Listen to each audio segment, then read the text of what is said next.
And we're back to learning Premiere Pro, and this time I'm going to show you how to create a typewriter text effect. I've got a simple image as a background. You can also use video footage, whatever you want. Let me click on the type tool, or you can press T and then type in what you want to have written.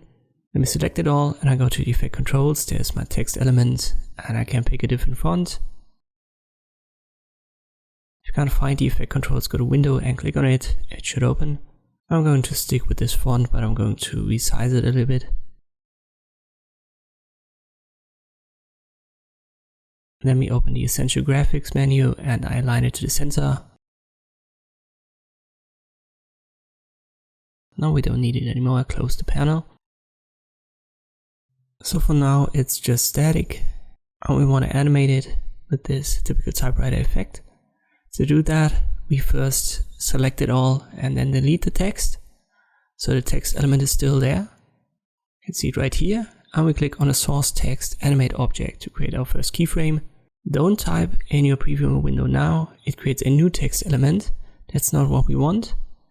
You want to stick to the first one. So in this case, it's simply named text in the effect controls. So it's this element right here. There's the source text, it's animated, and now I activate the text by simply clicking on it in the effect controls and then I press T. So this is the first letter. And now I want to move on, create the second keyframe, and I can use this function down here. Let me go 2 or 3 frames to the right, and then I type in Y, and again, then the P. You can see there are new keyframes created automatically by this method. So you just jump ahead 2 or 3 frames to the right and then type in a new letter. The source text will create a new keyframe for its animation automatically. If I roll that, you can see it starts now to write it in its typical fashion. If you don't want your first letter to be seen from the beginning, let me just select all of these keyframes and I drag them a little bit to the right. It is still visible, but if you select this element and then get back to the source text starting position,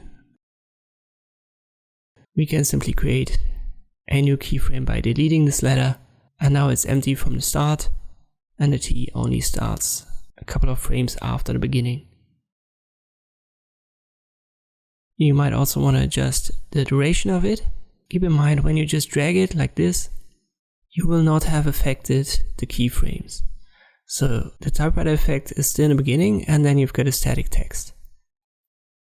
If you want to adjust the typewriter effect with the duration of this element, you need to use a different tool. And you can find that right here.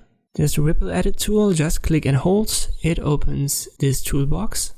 And then you can pick the rate stretch tool. And this is what we need. If you now stretch this element, the keyframes are adjusted accordingly.